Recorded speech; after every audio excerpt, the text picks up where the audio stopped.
So this coming Monday, they'll be voting on that bill, and it's imperative that you contact the members of that committee and express your concerns about Senate Bill 432. I'm Executive Director Kevin Robertson, and this is the KDA Video Minute for Friday, February 13th. Well, I hope this coming weekend that you have plans with your sweetheart and you will have a fantastic time over Valentine's Day. So let's jump right into the legislative session. First of all, the last 2 weeks have been crazy busy as we move towards the House of Origin deadline, which is next Friday. So what that means, if you're a House bill, you have to be out of committee and out of the full House and onto the Senate. If you're a Senate bill, you have to be on your way to the House. So this is really a busy time for those committees getting bills out of their committee, and then also a lot of floor debate will follow up next week. So let's talk about this busy week that we had starting on Monday morning. Senate Bill 432, that's a 20% rule bill, had a hearing in the Senate Committee on Governmental Efficiency. Thank you so much for Adam Lukens, who took the time to come up from Wichita to testify, as well as Dr. Pete Ziegler here in Topeka, along with myself opposing that bill. That hearing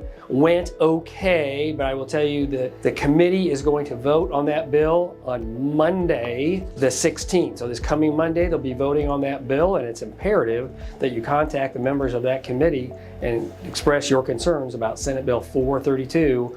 That would be the removal of the 20% rule. Another bill that was heard this week was House Bill 2564, that's the virtual credit card fix.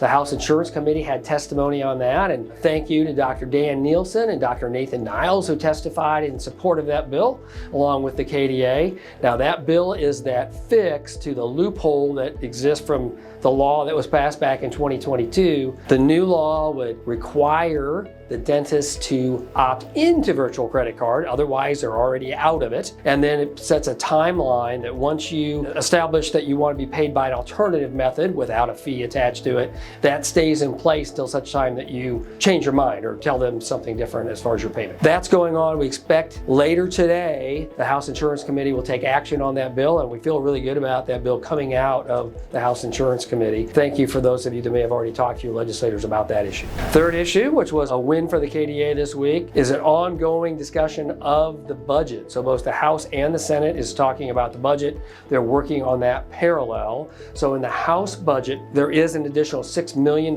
for dental Medicaid. That translates into about $14 million altogether with the federal match. I will tell you, we also have $55,000 in the budget that's been approved for donated dental services for the administration of that office. Again, thank you very much. I will tell you, over on the Senate side, they have kept a no increase line as far as their budget. So on the Senate side, there is no new money. So those two budgets will merge after this week, and we'll have to work in conference committee to come up with that final version to get that money in dental Medicaid. So it will be critical as we move into next week that our members are talking to the members of the House and Senate Conference Committee, which ultimately will be melding that bill together to come up with a compromise between the two houses. Some other issues that we've been working on, of course, is the ban on fluoride, that's Senate Bill 333. Pleased to report that there has been no action in the Senate Committee on Federal and State Affairs. There's been no hearing scheduled, so we're very happy about that. Another bill that has not had action, though it had a hearing, was a bill on prior authorization. Dr. Dan Nielsen testified in support of that bill. It's in the Senate Committee on Financial Institutions and Insurance. No action's been taken on that. Right now, it looks like that might be an issue that gets put into a summer interim committee so that we can have a little more time to discuss that issue